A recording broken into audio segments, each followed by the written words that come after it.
মাগো তোমার মতো লই না কেহ, আমায় কোলে টানি মাগো তো লই না কেহ, আমায় কোলে টানি। আঁচল দিয়ে মোচে না কে, আঁচল দিয়ে মোচে না কেউ আমার চোখের পানি। হাইরে মা জননী, আমার সন্তান এত লাথি লাইতেছে, এরপরও আমি কষ্ট নেই নাই। যেই দিন আমি ভূমিষ্ঠ করাইতে গেলাম, আমি যখন তখন প্রেগনেন্সি ব্যথা পড়ে গেলাম, মনে হয়েছে এক একটা লাথি যেন আমার জীবন শেষ হয়ে গেছে। মানুষ আমার মাথার মধ্যে তেল দেয়, মাথার মধ্যে পানি দেয়। মানুষ আমারে কয়, আমি যখন সন্তানটারে ভূমিষ্ঠ করছি, সন্তানটারে যখন প্রসব করেছি, ওই মুহূর্তে আমি নাকি বেহুশ হয়ে গেছিলাম। এই জন্য আমি একবারে মৃত্যুর ঘাট থেকে আমি ফিরাইছি। কিন্তু শত হইল তো আমার জাদুমণি ডান দিকে প্রস্রাব করছে, আমি বাম দিকে নিলাম, বাম দিকে প্রস্রাব করছে, আমি বুকের উপরে রাখলাম। নিজের কাপড়টারে টুকরা টুকরা বানাইয়া, তল বিছনা বানাইয়া আমার জাদুমণির আমি এমন ভাবে তিলে তিলে মানুষ করছি। বলছে মা বাপ যদি বুড়াও হইয়া যায়, তার লোকে গেবাড়ি দেখে কথা কইও না। শুধুমাত্র মা বাপ যতদিন রুজি করে ততদিন পর্যন্ত মা বাপরে অনেক সন্তান মানে। যেই মাত্র মা বাপটা বেকার হইয়া যায়, যেই মাত্র মা বাপটা বুড়া হইয়া যায়, যেই মাত্র মা বাপটা হাত পা লড়াইতে পারে না, ওই মুহূর্তে মা উপহাসের পাত্র হয়ে যায়। সন্তান রুজি করে তার গেটআপটা বাইরে যায়, আল্লাহ সহ্য করবে না। কথা বলেন ঠিক কিনা? আমার সন্তানটার আমি তিনে তিনে বড় করছি। তিনে তিনে বড় করার পরে আমার সন্তানটারে যখন আমি বড় করলাম, আমি বেকার হয়ে গেলাম। আগের মতো আমি হাঁটতে পারি না, আগের মতো আমি চলতে পারি না। কিন্তু আমার সন্তান আমার খবর লয় না। এত যে আমি বুঝাইলাম, এরপর আমার সন্তানটা আমারও খবর লয় না। ও নবী, এমন ভাবে আমার কষ্ট দিতে দিতে একেবারে দেয়ালের মধ্যে পিঠটা লাগাইয়া বালাইছে। মা বাপ সন্তানরে ফারতে বদদুয়া দেয় না রে। দেয়ালের মধ্যে কষ্টের স্টিম রুলার ছাপাইয়া দিলে মা বদদুয়া দেয়। এই বদদুয়া দিলে হাত তোলা লাগে না। যদি কই উফ করলে কি এসপি ফকির হয়ে যাবে, ডিসি ফকির হয়ে যাবে, হুজুর ফকির হয়ে যাবে। ও পুত্রে করলে কি হাতটা তোলা লাগবে না, জীবন ধ্বংস হয়ে যাবে। পৃথিবীতে যত সন্তান মারে কষ্ট দেখ না কেন, সন্তান যদি মার পায়ে ধরে বলে আম্মা গো আমি ভুল করছি, আর তোমার কষ্ট দিতাম না, জনম জনম যত কষ্ট সব মা দুঃখিনী সেকেন্ডে ভুলে যায়। কেন জানেননি? কারণ হাদিসের মধ্যে মার কথা বলছে আল্লাহ রসুল 3 বার, বাবার কথা বলছে 1 বার, আর প্রতিবেশীর কথা বলছে 1 বার। মা মা মা মা মমতার চাদর। জাহাঙ্গীর সুন্নি মিডিয়া, সত্যের সন্ধানে আমাদের পথ চলা। যুবক ভাইয়েরা, আমার মুরব্বী বাবারা, আপনারা জানেন এই পৃথিবী এমন একটা পৃথিবী যেখানে আসা যেমন তেমন থাকার কোনো গ্যারান্টি। আপনারা জবান খুলে বলুন, আমাদের হায়াত এবং মওতের মালিক কে? এই আওয়াজে মানি না, জবানটা খুলে বলুন, হায়াত এবং মওতের মালিক কে? বন্ধুরি, যারা এত গভীর রজনীতে মাহফিলে বসে আছেন, কেউ কথা বললে আমি ওয়াজটা সুন্দর করে গোছাতে পারবো না।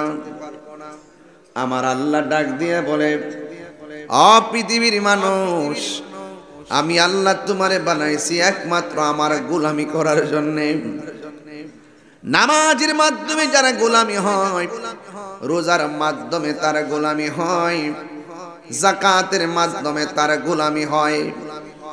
কিন্তু একটা কথা মনে রাখবেন, হকের পথে থাকলে মানুষ আপনাকে তিরস্কার করতে পারে, হকের রাস্তা থাকলে মানুষ আপনাকে নিন্দা করতে পারে। জিহাদ করে হকের পথে যারা থাকবে, তাদের উপরে রহমত দেওয়ার মালিক হলো একজন। জবান খুলে বলেন তিনি কে? আল্লাহু ওয়ালিয়ুল্লাযীনা আমানু ইউখরিজুহুম মিনাজ যুলুমাতি ইলান নূর।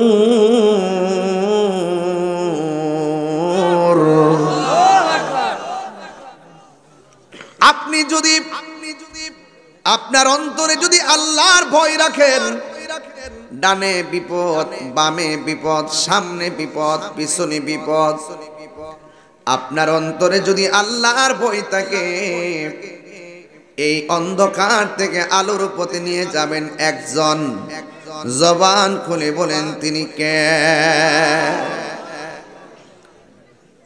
তাহিরের বিরুদ্ধে, সুন্নিদের বিরুদ্ধে, শুধু আমার না গোটা সুন্নিদের বিরুদ্ধে ষড়যন্ত্র শুরু হয়ে গেছে।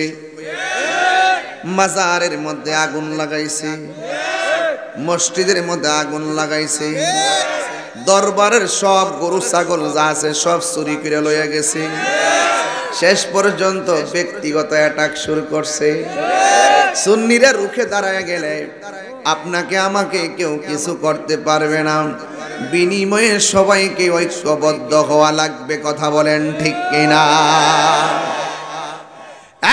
যুবক ভাইরা আমার, যে দান করে সে যেমন ঠকে না, যার উপর জুলুম করা হয় সে ঠকে না, বরং জুলুম বাজ যারা, জালেম যারা, তারা ঠকে। মজলুম কোনোদিন ঠকে না। কথা বল ঠিক কিনা? আহা, এই যুবকরা মনোযোগ দেন, মনোযোগ দেন। আমি আপনাদের কাছে ওই কথাটাই বলবো। আমার নবী, আপনার নবী রাহমাতুল লিল আলামিনের একটা সাহাবী, যার নাম হলো ইবনে আব্বাস। একটা লোক আসলেন ইবনে আব্বাসের কাছে। আল্লাহু আকবার বলবেন না? আয়েশা ডাক দিয়া বলে, হে ইবনে আব্বাস, আমি একটা মেয়েকে বিয়ের প্রস্তাব দিয়েছি। কিসের প্রস্তাব? এত কথা বলে ওয়াজ করা যাবে না? না, এটা দুঃখজনক। আমি একবার বলছি, মাহফিল মাহফিল, আমি যেদিকে যাব আপনারা সেদিকে যাবেন। বেশি লম্বা করব না, একদম চুপ থাকবেন, একদম চুপ থাকবেন। বিয়ের প্রস্তাব দেওয়ার পরে মেয়েটা বিয়ের প্রস্তাবে রাজি হয় নাই। একটু পরে এই মেয়েটাকে আরেকটা ছেলে বিয়ের প্রস্তাব দিছে। মেয়েটা রাজি হয়ে গেছে, ছেলের সঙ্গে মেয়ের বিয়েও হয়ে গেছে। এখন প্রথম যে প্রস্তাব দিছে সে কি করছে? রাগ করছে, কইরা মেয়েটাকে নিজের হাতে খুন করে ফেলাইছে। নাউজুবিল্লাহ। আরো বড় করে কোন, আরো বড় করে বলেন না। তুমি যদি ভালোবাসো তাকে মারতে পারো না। আমরা দেশে বহুত লোক আছে সম্পর্ক তৈরি করে, ছেলে মেয়েকে প্রস্তাব দেয়, মেয়ে ছেলেকে প্রস্তাব দেয়, মা বাপ রাজি না। দুইজনে ফোনের মাধ্যমে যোগাযোগ করে বাড়ি থেকে বের হইয়া দুইজনে পরামর্শ করে, তোমার আব্বা যেহেতু রাজি না, আমার আব্বা যেহেতু রাজি না, এ জন্মে যদিও তোমার না পায়, পর জন্মে যেন পাই। আসো আমরা একটা সিদ্ধান্ত নিই। কি? রশির এক পাশে তোমার গলা, আরেক পাশে আমার গলা, ডাইলের মধ্যে লাগাইয়া আমরা একসাথে মারা গিয়ে দেখিয়ে দিব আমরা কেমন প্রেমিক প্রেমিকা। এমন অনেক অনেক আত্মঘাতী সিদ্ধান্ত আছে না নাই? বিনিময়ে ওই মা তার সন্তান হারাইলো, ওই মা তার মেয়ে হারাইলো। শেষ পর্যন্ত এই আত্মহত্যার কারণে, এই আত্মহত্যার কারণে কিয়ামত পর্যন্ত সে এই আযাব ভোগ করতেই থাকবে। কথা বলেন ঠিক কিনা? যখন কোনো মেয়েকে প্রস্তাব দিবা, মেয়ে যদি রাজি না হয়, আপনি মনে মনে ভাববেন যে এই মেয়েটা আমার নসিবে, আমার তকদিরে, যার সাথেই তোমার সম্বন্ধ হবে বুঝবা যে তোমার কপালে তাকেই লিখে রাখা হয়েছে। হাজার চেষ্টা করলেও সেটা ফেরানো সম্ভব। দেখছেন কথা ওয়াজ করেন যাব, এই জন্য কালেকশন শব্দটা খুব খারাপ। মানুষই প্রথম থেকে ওয়াজের মনোযোগী না করতে পারলে মন নষ্ট হয়ে যায়। তুমি জীবন তুমি মরণ, আধার ঘরে তুমি আপন, তুমি জীবন তুমি মরণ, আধার ঘরে তুমি মোদের পাড়ের তরি, তুমি মোদের তুমি নিদান তোরানে ওয়ালা ইয়া রাসূলুল্লাহ। এই তো সুন্দর, লা ইয়া রাসূলুল্লাহ বিবাল্লাহ ইয়া রাসূলুল্লাহ,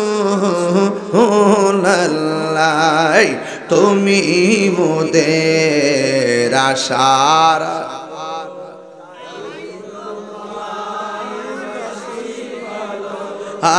তুমি মোদের আশার আলো, তাই তো তোমায় আর হৃদয় নামের ফুলদানিতে, হৃদয় না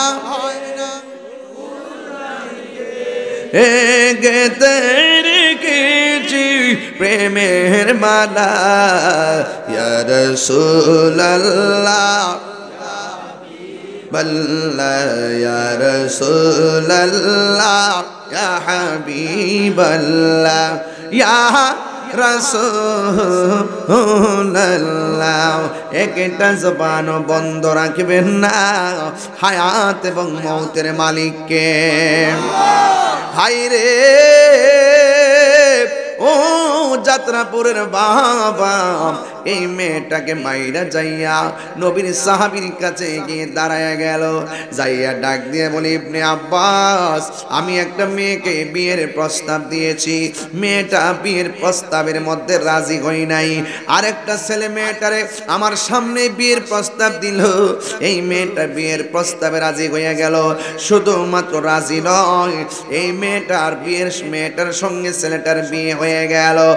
এই ইবনে আব্বাস, মেয়েটা যখন আমার প্রস্তাবে রাজি হয় নাই, আমি আমার নিজের হাত দিয়া মেয়েটারে মাইরা ফেলাইছি। এবার ডাক দিয়ে বলে, হুজুর, আমি যেই গুনাহ করেছি গো, আমি যেই অন্যায় করেছি, আমার গুনাহ আল্লাহ মাফ করবনি, এই গুনার ক্ষমা আল্লাহর কাছে আসেনি। ও যাত্রাপুরের ভাইরে, টাকা পয়সা লেনদেন নিয়া ইদানিং দেখবেন রাজনীতি লইয়া একজন আরেকজনের প্রতিহিংসার বশবর্তী হইয়া মামলা দিতেছে, খুন কইরা ফলাইতেছে, গুম কইরা ফলাইতেছে। জীবনে যদি আপনি মানুষের মতো মানুষ হতে চান, জীবনে কোনো মানুষকে হত্যা করবেন না, কারণ একটা মানুষ যখন একটা মানুষকে হত্যা করে, সে যেন সারা পৃথিবীর মানুষকে হত্যা করলো। জীবনে কাউকে হত্যা করবেন না, হত্যা করলে একটা কথা মনে রাখবেন, আপনি যদি কারো বাইকে মাইরা ফেলেন, আপনি যতই জরিমানা দেন না কেন, কোর্টের মধ্যে সমাধান করেন না কেন, সামাজিকভাবে যতই সমাধান করেন না কেন, কিন্তু ওই সন্তানটার, ওই ছেলেটার যদি সন্তান থাকে, যারে মারছেন তার যদি ভাই থাকে, জিন্দেগি তো আপনাকে ক্ষমা করবে না। কথা বলেন ঠিক কিনা? আপনাকে যতবার দেখবে সে ততবার আপনাকে লানত দিবে। কথা বলেন ঠিক কিনা?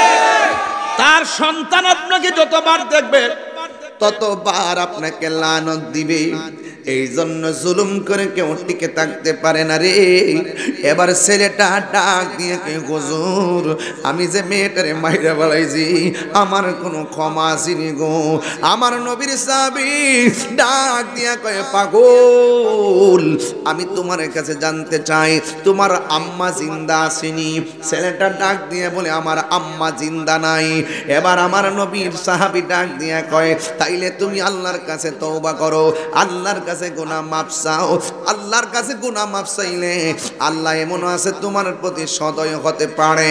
নবীর আর একটা সাহাবী মনে মনে কয়, লোকটা এসে প্রশ্ন করলো, নবীর সাহাবী, আমি একটা মেয়ের বিয়ের প্রস্তাব দিয়েছি, মেয়েটা আমার বিয়ের প্রস্তাবে রাজি না হওয়ার কারণে আমি মাইরা ফালাইছি, কিন্তু এখানে জিজ্ঞেস করছে আমার ক্ষমার রাস্তা আসেনি। এই সাহাবী তো প্রথম বলতে পারতো আল্লাহর কাছে তওবা করো, কিন্তু এই কথা না বইলা কেন বলছে তোমার আম্মা জিন্দা আসেনি? চিৎকার মাইরা কি আল্লাহু আকবার বলা যাবে না? ওই নবীর সাহাবী দৌড়াইয়া যাইয়া ডাক দিয়া কয়, সাহাবী গো, ও সাহাবী, আপনি ছেলেটারে প্রথমেই তো বলতে পারতেন তুমি যে গুনাহ করেছো আল্লাহর কাছে ক্ষমা চাও। এই কথা না বইলা আপনি কেন বললেন তোমার মা জিন্দা ছিনি? মায়ের সঙ্গে সন্তানের হত্যার সম্পর্ক কি? এই কথা বলার পরে নবীর সাহাবী ডাক দিয়ে কয়, আমি তারে প্রথম কেন বলছি মা আছে জাননি, কেন বলছি মায়ের কথা কেন জিজ্ঞেস করছি? কারণ এই পৃথিবীর মধ্যে একটা মাত্র মানুষ দোয়া করলে মাঝখানে কোনো পর্দা থাকে না, ডাইরেক্ট আল্লাহর দরবারে কবুল হয়ে যায়। সে যে অন্যায়টা করছে, এই অন্যায়টার জন্য যদি মায়ের কাছে যায় কয়, আম্মা আমি এমন একটা গুনাহ করছি গো মা, ডানের মানুষ জানে না, বামের মানুষ জানে না, সামনের মানুষ জানে না, পিছনের মানুষ জানে না, যা কেউ জানে না, জবানটা খুলা কোন জানে কে? আরো মায়ার সুরে কন্যা জানে কে? আল্লাহ, ও গো আল্লাহ, ক্ষমা করে দাও, মাফ করে দাও, বললেন ক্ষমা করে দাও, দাও। যতদিনে জীবন বিনা বাজিবে, যতদিনে জীবন বিনা বাজিবে, সুপথে চালাও, মাফ করে দাও, বলুন সুপথে চালাও, মাফ করে দাও। আল্লাহ ক্ষমা করে দাও, মাফ করে দাও, ক্ষমা করে দাও, মাফ করে দাও। এ যুবক, গুনাহ মাফের মালিককে এই আওয়াজে মানি না, জবানটা খুলে বলুন গুনাহ মাফের মালিককে। ওই সাহাবী ডাক দিয়া বলে, হ্যাঁ সাহাবী, আমি কেন তার মা জিন্দা আছে কিনা কেন জিজ্ঞাসা করছি? পৃথিবীর কারো কাছে মনের কথা বলা যায় না, মায়ের কাছে যদি তার মনের কথাটা বলে অপরাধটা স্বীকার করে, মা যদি বলে পুত্রে করলে কি, ওই মা যদি শেষ যদি তাহাজ্জুদের নামাজের মধ্যে পয়সা যদি আল্লাহরে কয়, ও আল্লাহ, ও যাত্রাপুরের বাবা, জবানটা খুলে বলো আল্লাহ, আরো মায়ার সুরে বলুন আল্লাহ, আরো মায়ার সুরে বলুন আল্লাহ। ও আল্লাহ, আমার পোলা এমন একটা গুনাহ করছে, আপনারা জবান করে বলেন মায়ের দোয়া লাগে কি লাগে না? মায়ের বদদোয়াও লাগে কি লাগে না? এই জায়গার মধ্যে ওয়াজটার আরেকটা কথা কয় লাগবে। আমার নবী, আপনার নবী গুরুস্থানের, এখানে গুরুস্থান আছে না, গুরুস্থানের মধ্যে আমার নবী গেছেন। আল্লাহ বলছে ওয়ামা ইয়াস্তাবিল আহইয়াউ ওয়ালাল আমওয়াত, যারা জিন্দা যারা মুর্দা এরা কোনোদিন এক হতে পারে না। যারা জিন্দা যারা মরা এরা কোনোদিন এক হতে পারে না। ইন্নাল্লাহা ইয়াসমিউ মাইয়াশা, যাদেরকে আমার আল্লাহ তৌফিক দেয় এরা উপরে কবর উপরে থাকলেও কবর ভিতরে কি হয় না হয় দেখার ক্ষমতা আছে না নাই? আমার নবী রাহমাতুল লিল আলামিন এমন একজন পয়গম্বর তিনি উপরে থাকলেও কবর ভিতরে খবর নেওয়ার খবর আছে। আমার নবী একদিন গুরুস্থানের মধ্যে গেল, যাইয়া দেখতেছেন গুরুস্থানের মধ্যে যতগুলো লাশ দাফন করা হয়েছে প্রত্যেকটা লাশের পিঠের নিচে আমার আল্লাহ জান্নাতের গালিচা বিছায়া রেখে দিয়েছে। এই আওয়াজে মানি না, জবান খুলে কন্যা আল্লাহু আকবার। আমার নবী মুস্কি মুস্কি হাসলেন, আমার নবী ডাক দিয়ে কয় সাহাবীরা রে, এই গোরস্থানটা নতুন হিসাবে প্রত্যেকটা লাশের নিচে আমার আল্লাহ জান্নাতের গালিচা বিছায়া রাখছি। দেখতে দেখতে নবী আমার আরেকটা কবরের পারে গেল, যাইয়া নবী চোখের পানি ফালায়া ফালায়া কান্না শুরু করলো। নবীর সাহাবীরা ডাক দিয়ে কয় নবী গো, আপনার হাসি দেখলে মনে শান্তি পায়, আপনার চোখের পানি দেখলে আমাদের হতাশার শেষ নাই। ইয়া রাসূলুল্লাহ, সব কবর দেইকা আপনি মুস্কি মুস্কি হাসলেন, আর একটা কবর দেইকা কেন গো আপনি চোখের পানি ফালায়া ফালায়া কানলেন? আমার নবী ডাক দিয়ে কয় সাহাবীরা, আমি নবী যাহা জানি তোমরা তা জানো না, আমি নবী যাহা দেখি তোমরা তা দেখো না, আমি নবী যাহা শুনি তোমরা তা শুনো না। আপনারা জবান খুলে বলুন, আমার নবী মাটির উপরে, আমার নবী কবরের নিচে দেখার ক্ষমতা আছে না নাই? এটা কি মোল্লার কথা না আল্লাহর কথা? ইন্নাল্লাহা ইউসমিউ মান ইয়াশা,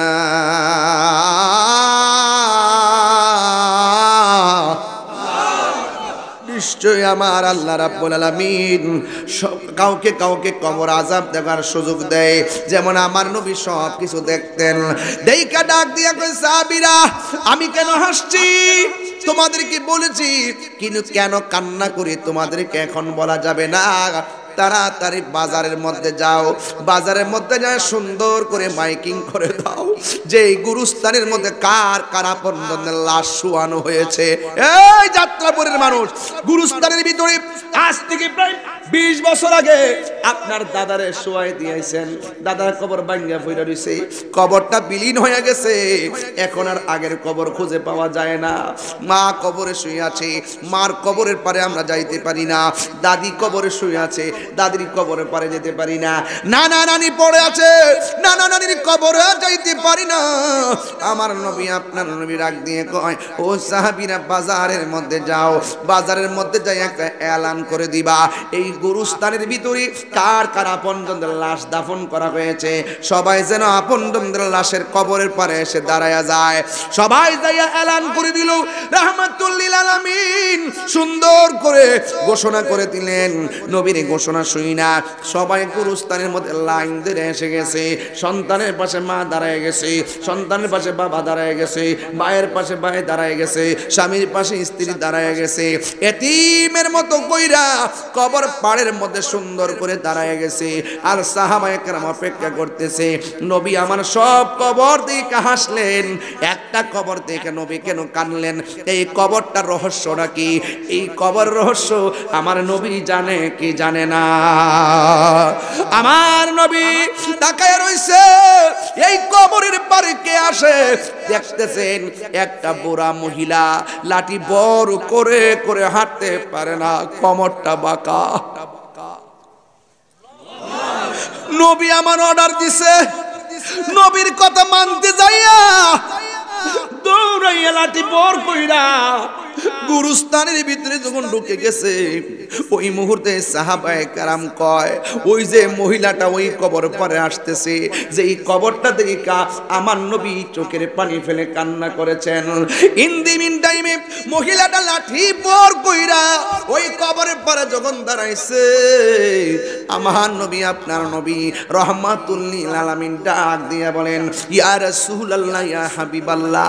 ওই কবরের পরে মহিলাটা দাঁড়াইছে, সাহাবায়ে কেরাম বলে, ইয়া রাসূলুল্লাহ, ওই মহিলাটা কবরের পারে দাঁড়াইছে। আল্লাহর হাবিব মহিলাটাকে ডাক দিয়া বলে, মা মা, এই কবরের পারে আপনি দাঁড়াইছেন, আমি নবী জানতে চাই কবরের ভিতরে লাশ হয়ে কে পড়ে আছে? ওই মহিলাটা চোখের পানি ফালায়া ফালায়া কান্দা গয়, ও নবী গো, এই সন্তানটা আমার সন্তান কবরে আছে। আমার নবী কয়, মা আপনি জানেননি আপনার সন্তানটা কবরে কেমন আছে? মহিলাটা ডাক দিয়ে কয়, আল্লাহ এবং তার নবী ভালো জানে, আল্লাহ এবং তার হাবিব ভালো জানে। আমার নবী ডাক দিয়ে বলে, মা গো, ও মা, এই সন্তানটা কবরের ভিতরে জাহান্নামের বিছানার মধ্যে ছটফট করতেছে, তার কান্নার আওয়াজে মাগরিব থেকে মাস মাশরিক, শিমাল থেকে জুনুব পর্যন্ত মানুষ এবং জিন ছাড়া সবাই তার কান্নার আওয়াজে অতিষ্ঠ হয়ে গেছে। এমন ভাবে জাহান্নামের আগুনের বিছানার মধ্যে পড়ে আছে। এই কথাটা মা শুনলেন। পৃথিবীর সব মা সন্তানের কান্নার কষ্টের কথা শুনলে চোখের পানি ফেলায়া কান্দে, কিন্তু এই বুড়া মহিলা হাতের মধ্যে লাঠি লইয়া তিনি আর কান্দে না, তিনি একটা মুচকি হাসি মারছে। সাহাবীর সামনে নবী ডাক দিয়ে কয়, মা সন্তানের কষ্ট শুই না কেন কাঁদলা না? সন্তানের কষ্টের কথা শুই না কেন গো হাসলা? তার কারণটাকে একটু মেহেরবানি করে বলো না। মহিলাটা বলে, নবী গো নবী গো নবী গো নবী গো, ও মায়ার নবী দয়ার নবী, আমি কেন হাসছি জানেননি? এই সন্তানটা যেদিন আমার পেটের মধ্যে কনসেপ্ট হয়েছে সেই দিন থেকে আমার আনন্দের কোনো সীমা ছিল না। এই সন্তানটা যখন পানির ফুটা থেকে রক্ত, রক্ত থেকে গোশত, গোশত থেকে হাড্ডি, হাড্ডি থেকে ওই মানুষের দেহ একেবারে সুটাম দেহ বানাইয়া পেটের মধ্যে যেদিন বডিটা পূর্ণ হয়েছে সেদিন থেকে আমার পেটের মধ্যে লাইটান শুরু করছে। লাতি মাইরা মাইরা আমার ঘুম কাইরা নিছে। আমি রাতের বেলা ঘুমাইতে পারি নাই, আমি রাতের বেলা ঘুমাইতে পারি নাই, আমি রাতের বেলা ঘুমাইতে পারি না। আমার চোখের পানি ফালাইয়া ফালায় আমি রাত্রটা কাটাইছি, কিন্তু সকালবেলা কাউকে আমি চোখের পানির ব্যাখ্যা বলি নাই। কেন আমি কাঁদছি চোখের পানিটা আমি কাউরে বলি নাই। ইয়া রাসূলুল্লাহ, ইয়া হাবিবাল্লাহ, ও মায়ার নবী গো, আমি তখন কি করলাম? সকালবেলা হাসি মুখে ঘুম থেকে উঠছি, আমার জাদুমণি কান্নার কারণ আমি কাউরে বলি নাই, নীরবে নীরবে আমি কষ্ট সহ্য করেছি। ইয়া রাসূলুল্লাহ নবী গো, আমি যখন খাইতে মরছি আমার প্লেট রেখে দিছি, কিন্তু আমার জাদুমণি আমাকে লাথি মাইরা আমার ক্ষুধা কাইরা নিছে, আমার রুচি কাইরা নিছে, আমার খাবার কাইরা নিছে। মানুষে বলছি আমার রুচি নাই, কিন্তু আসলে সন্তানের লাথিতে আমার পেটের ক্ষুধা আমি বলে গেছি। ইয়া রাসূলুল্লাহ, আমার সন্তান এত লাথি লাইতেছে, এরপরও আমি কষ্ট নেই নাই। যেই দিন আমি ভূমিষ্ঠ করাইতে গেলাম, আমি যখন তখন প্রেগনেন্সি ব্যথা পড়ে গেলাম, মনে হয়েছে এক একটা লাথি যেন আমার জীবন শেষ হয়ে গেছে। মানুষ আমার মাথার মধ্যে তেল দেয়, মাথার মধ্যে পানি দেয়। মানুষ আমারে কয়, আমি যখন সন্তানটারে ভূমিষ্ঠ করছি, সন্তানটারে যখন প্রসব করেছি, ওই মুহূর্তে আমি নাকি বেহুশ হয়ে গেছিলাম। এই জন্য আমি একবারে মৃত্যুর ঘাট থেকে আমি ফিরাইছি। কিন্তু শত হইল তো আমার জাদুমণি ডান দিকে প্রস্রাব করছে, আমি বাম দিকে নিলাম, বাম দিকে প্রস্রাব করছে, আমি বুকের উপরে রাখলাম। নিজের কাপড়টারে টুকরা টুকরা বানাইয়া, তল বিছনা বানাইয়া আমার জাদুমণির আমি এমন ভাবে তিলে তিলে মানুষ করছি। নবী গো, আল্লাহ বলছে, ইম্মা ইয়াবলুগান্না ইনদাকাল কিবারা আহাদুহুমা ওয়ালা তাকুল্লাহুমা উফফি ওয়ালা তানহারহুমা ওয়া কুল্লাহুমা কাওলান কারীমা। আল্লাহ বলছে, মা বাপ যদি বুড়াও হইয়া যায় তার লোকে গেবাড়ি দেখে কথা কইও না। শুধুমাত্র মা বাপ যতদিন রুজি করে ততদিন পর্যন্ত মা বাপরে অনেক সন্তান মানে। যেই মাত্র মা বাপটা বেকার হইয়া যায়, যেই মাত্র মা বাপটা বুড়া হইয়া যায়, যেই মাত্র মা বাপটা হাত পা লড়াইতে পারে না, ওই মুহূর্তে মা উপহাসের পাত্র হয়ে যায়। সন্তান রুজি করে তার গেটআপটা বাইরে যায়, আল্লাহ সহ্য করবে না। কথা বলেন ঠিক কিনা? ওই মা ডাক দিয়ে কই, ও ইয়া রাসূলুল্লাহ নবী গো, ও মায়ার নবী, আমার সন্তানটার আমি তিনে তিনে বড় করছি। তিনে তিনে বড় করার পরে আমার সন্তানটারে যখন আমি বড় করলাম, আমি বেকার হয়ে গেলাম। আগের মতো আমি হাঁটতে পারি না, আগের মতো আমি চলতে পারি না, কিন্তু আমার সন্তান আমার খবর লয় না। এত যে আমি বুঝাইলাম, এরপর আমার সন্তানটা আমারও খবর লয় না। ও নবী, এমন ভাবে আমার কষ্ট দিতে দিতে একেবারে দেয়ালের মধ্যে পিঠটা লাগাইয়া বালাইছে। মা বাপ সন্তানরে ফারতে বদদুয়া দেয় না রে। দেয়ালের মধ্যে কষ্টের স্টিম রুলার ছাপাইয়া দিলে মা বদদুয়া দেয়। এই বদদুয়া দিলে হাত তোলা লাগে না। যদি কই উফ ফুত করলে কি এসপি ফকির হয়ে যাবে, ডিসি ফকির হয়ে যাবে, হুজুর ফকির হয়ে যাবে। ও পুত্রে করলে কি হাতটা তোলা লাগবে না, জীবন ধ্বংস হয়ে যাবে। এই বাপটারে যে দমক মারো, এই বাপটা খালি পকেটে বহুতবার বাজারে গেছে, কোথায় থেকে টাকাটা আনছে, কেমনে বাজার কইরা পাঁচটা ফুলার জিব্বার ভাল চায়া চায়া বাজার কইরা কইরা খাওয়ানটা খাওয়াইছে। এই বাপটার কষ্টগুলার মূল্য তুমি দিতে পারবা না রে বাবা। এই জন্য বাপটা এমন একটা বটগাছ, কি দিয়ে ওয়াজ বুঝাইতাম, ওই বাপটা যার চইলা গেছে সে জানে বাপার বেতা কত কথা বলেন ঠিক কিনা। সেই একটা জবান বন্ধ রাখবেন না, চিৎকার মেরে কন্যা আল্লাহু আকবার। মা ডাক দিক, নবী গো আমার পোলা যখন আমার কষ্ট দিয়েছে আমি দুইটা হাত আল্লাহছে, তুমিও তারে কবরের মধ্যে কষ্ট দিও। আমার আল্লাহ যে আমার দুয়াটা কবুল করছে এই জন্য আমি হাসতেছি। আমার আল্লাহ যে পাগলনির দুয়াটা কবুল করছে, কথা গণ ঠিক কিনা। আমি যে বদদুয়া দিছি আল্লাহ যে শুনছে, শূন্য যে শাস্তি দিতেছে, আল্লাহ যে আমি পাগলনির কথাটা শুনছে, আমার মতো আনন্দিত আর কেউ নাই। ও বন্ধু বন্ধু বন্ধু রে, মায়ের প্রতি সন্তানের ভালোবাসা আর উম্মতের প্রতি নবীর ভালোবাসার পার্থক্য আছে না নাই? আমার নবী তো দেখতেছে উম্মত কাঁদতেছে, ওই মুহূর্তে আমার নবী মায়া লেগে গেছে। আমার নবী আল্লাহরে ডাক দিয়ে কই, আল্লাহ ও আল্লাহ, মা বদদুয়া দিছে তুমি কবুল করছো, এই সন্তানটা যে কবরের মধ্যে আযাবে আছে, একটা বার শুধুমাত্র কবরের উপরে সামিয়ানাগুলা সরাইয়া দাও, সরাইয়া সন্তানটার কষ্টটা দেখাইয়া দাও। নবীর মতন মুস্তাজিবুদ দাওয়া পৃথিবীর কেউ নাই। নবী যদি বলে আল্লাহ দাও আল্লাহ দেয়, নবী যদি বলে আল্লাহ ক্ষমা করো আল্লাহ ক্ষমা করবে। নবী যেই মাত্র বলছে ও আল্লাহ তুমি কবরের দাসালিগুলো উড়াইয়া দাও, কবরটা আলোক করে দাও, মহিলাটা যেন তার সন্তানটারে দেখে। ও বন্ধু বন্ধু, এবার নবী বলতে দেরি, কবর উপরে সানিগুলা সরে গেছে। মা তাকাইয়া দেখে সন্তানটা কবরের ভিতরে একটা সিল্লি মারে রে, এমন ভাবে চিৎকার মারে, এই কান্নার আওয়াজটা মার কানের মধ্যে আসতে দেরি। ওই মা হাজার জন্মের ব্যথা বইলা আমার আল্লাহর একটা ডাক মারছে, জোরে জোরে কি আল্লাহু আকবার বলা যাবে না? আর মহিলাটা ডাক দিয়ে কি, আল্লাহ আমার জাদুমণি আমারে কষ্ট দিছে, আমি সহ্য করতে না পাইরা বদদুয়া দিছি,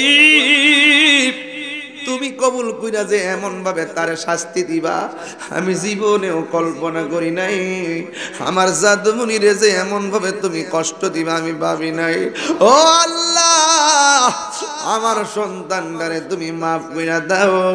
আমি যেই কথাটা বুঝাইতাম চাইছিলাম আপনাদেরকে, যে পৃথিবীতে যত সন্তান মারে কষ্ট দেখ না কেন, সন্তান যদি মার পায়ে ধরে বলে আম্মা গো আমি ভুল করছি আর তোমার এই কষ্ট দিতাম না, জনম জনম যত কষ্ট সব মা দুকিনি সেকেন্ডে ভুলে যায়। কেন জানেননি?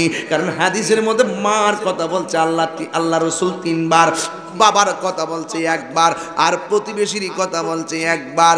মা মা মা মা মমতার চাদর।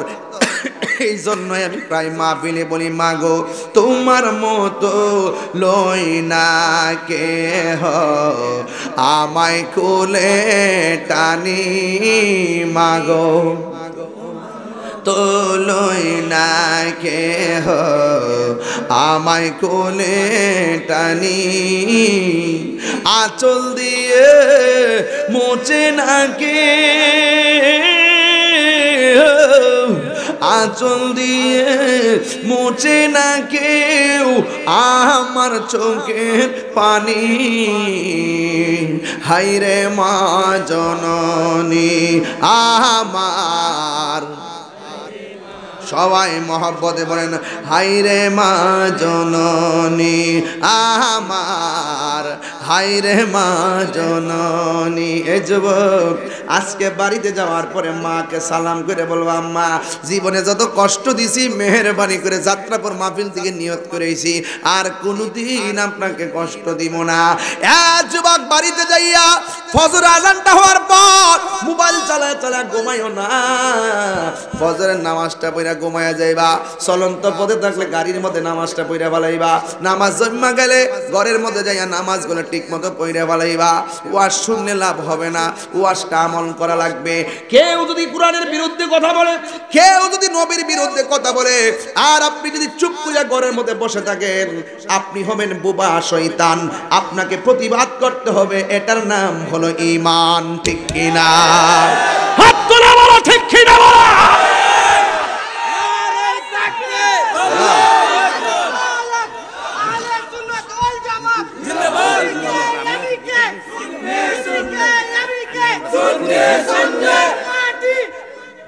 আল্লাহু আকবার, জোরে গান, আর জোরে গান আল্লাহু আকবার। একটু মহব্বতে মায়ার সুরে বলেন, এই দেশের ভিতরে যারা নবীর বিরুদ্ধে কথা বলবে, আমরা তাদের সঙ্গে জিহাদ করতে রাজি আছি না নাই?